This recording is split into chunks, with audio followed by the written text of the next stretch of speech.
বিদঙ্গ.com-এ স্বাগত জানাই। আমি রাজা কুন্ডু, তোমাদের ম্যাথমেটিক্স টিচার। চলো দেখে নেওয়া যাক আজকের প্রশ্নটি কি আছে। আজকের প্রশ্নটিতে বলা আছে যে নিচের প্রতি ক্ষেত্রে দুটি করে উদাহরণ দাও। এক চল বিশিষ্ট, এক নম্বরই প্রশ্নতে তিনটে ভাগ আছে। এক চল বিশিষ্ট এ অপশন একপদী রাশিমালা, এক চল বিশিষ্ট বি অপশন দ্বিপদী রাশিমালা, এক চল বিশিষ্ট সি অপশন ত্রিপদী রাশিমালা যাদের মাত্রা 19। চলো শুরু করছি।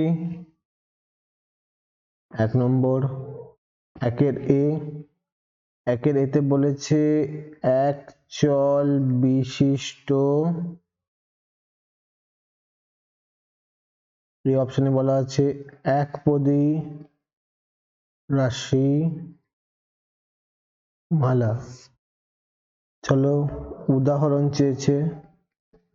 উদাহরণ এক চল বিশিষ্ট একপদী রাশিমালা। এক চল মানে কি একটাই চল আছে, ধরো এক্স এবং ওয়াই, ঠিক আছে। এক্স একটা চলো, ওয়াই একটা চলো, তাহলে এরা হলো এক চল। আর একপদী মানে কি একটাই পদ আছে, যেমন এক্স একটা পদ, ওয়াই একটা পদ। তাহলে আমরা বলতে পারি এক্স ও ওয়াই হতে পারে। এক্স একটা রাশিমালা, ওয়াই একটা রাশিমালা, তাহলে এক্স হলো এক চল বিশিষ্ট একপদী রাশিমালা, ওয়াই হলো এক চল বিশিষ্ট একপদী রাশিমালা। যেখানে প্রথমের ক্ষেত্রে এক চল হলো এক্স, দ্বিতীয় ক্ষেত্রে এক চল হলো ওয়াই। আর একপদী কেন? শুধু এক্স আছে, শুধু ওয়াই আছে। তাহলে দুটো উদাহরণ আমি দিয়ে রাখলাম, x square y square. X square মানে হচ্ছে x into x, x square মানে এক্স ইন্টু এক্স, পাশে দেখে নাও। এক্স স্কোয়ার মানে হচ্ছে এক্স ইন্টু এক্স, দুটো এক্স মনে হচ্ছে এখানে, দুটো এক্স মিলে এক্স স্কোয়ার হচ্ছে। বেসিক্যালি এক্স স্কোয়ার মানে একটাই নাম্বার, সংখ্যা দিয়ে বোঝালে ভালো বুঝতে পারবে। এক্স এর মান 3, 3 3 মানে হচ্ছে আসলে 9, কিন্তু 9 হচ্ছে একটাই সংখ্যা। তাহলে এক চল বিশিষ্ট একপদী রাশিমালা হলো এক্স স্কোয়ার এবং ওয়াই স্কোয়ার। এই হলো দুটো উদাহরণ। ঠিক আছে, পরের গুলো এইভাবেই চলতে থাকি। বি অপশন এক চল মানে এক চল একই হবে, হয় এক্স হবে, ওয়াই হবে, জেড হবে। এক চল বিশিষ্ট দ্বিপদী রাশিমালা, দুটো পদ থাকবে। উদাহরণ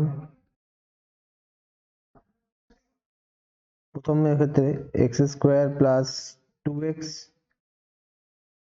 এক চলকে, এক্স হলো একটাই চল, দুটো পদ কেন? এক্স স্কোয়ার নিজে একটা চল একপদী, 2x হলো নিজে একটা একপদী, তাহলে এক্স স্কোয়ার প্লাস 2x দুটো একপদী মিলে দ্বিপদী করেছে। আরেকটা উদাহরণ Y cube plus Y square. Y cube একপদী, ওয়াই স্কোয়ার একপদী, তাহলে দুটো একপদী মিলে দ্বিপদী করেছে। এবং দুটোর ক্ষেত্রে একটাই চল রাশি আছে, প্রথমটার ক্ষেত্রে এক্স, দ্বিতীয়টার ক্ষেত্রে ওয়াই। তৃতীয় উদাহরণে যাচ্ছি। তৃতীয় ক্ষেত্রে এক চল বিশিষ্ট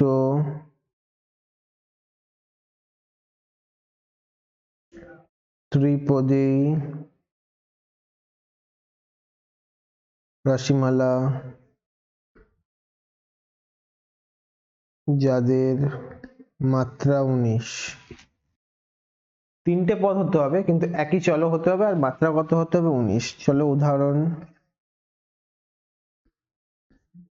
উদাহরণ হচ্ছে প্রথমটার ক্ষেত্রে বলছি x to the power 19 plus x plus 1। দেখো এখানে x টু দ্য পাওয়ার 19 আছে, অর্থাৎ সর্বোচ্চ চলের সর্বোচ্চ মাত্রা হলো 19। এখানে x এর মাথায় 1 আছে, তাহলে চলের সর্বোচ্চ মাত্রা হলো 19। আর এক চল বিশিষ্ট মানে শুধু x দিয়ে গঠিত এই রাশিটা। এবং দ্বিতীয় ক্ষেত্রে বলেছে ত্রিপদী, প্রথম পদ হচ্ছে x to the power 19, x এবং 1, এই তিনটে পদ মিলে ত্রিপদী রাশিমালা তৈরি করেছে। তাহলে এক চল বিশিষ্ট ত্রিপদী রাশিমালা কি হলো? x to the power 19 x equals to 1। আর একটা ক্ষেত্রে, দ্বিতীয় ক্ষেত্রে বলতে পারি, দ্বিতীয়টার ক্ষেত্রে y to the power 19 plus y to the power 18 plus y to the power 17। এটার ক্ষেত্রে তিনটে পদ দেখতে পাচ্ছি আমরা। প্রথমটা হচ্ছে y টু দ্য পাওয়ার 19, দ্বিতীয়টা হচ্ছে y টু দ্য পাওয়ার 18, তৃতীয়টা হচ্ছে y টু দ্য পাওয়ার 17। তিনটে পদ মিলে একটা পদ তৈরি করেছে, সেটা হচ্ছে y to the power 19 plus y to the power 18 plus y to the power 17। এবং এই ক্ষেত্রে একটা চল ব্যবহার করা হয়েছে y। এটাই হচ্ছিল এক চল বিশিষ্ট ত্রিপদী রাশিমালা যাদের মাত্রা হলো 19। থ্যাংক ইউ ফর ওয়াচিং বিদঙ্গ.com। অঙ্কে আরো প্রবলেম এবং সলিউশনের জন্য আমাদের ওয়েবসাইট অবশ্যই ব্রাউজ করো। Thank you.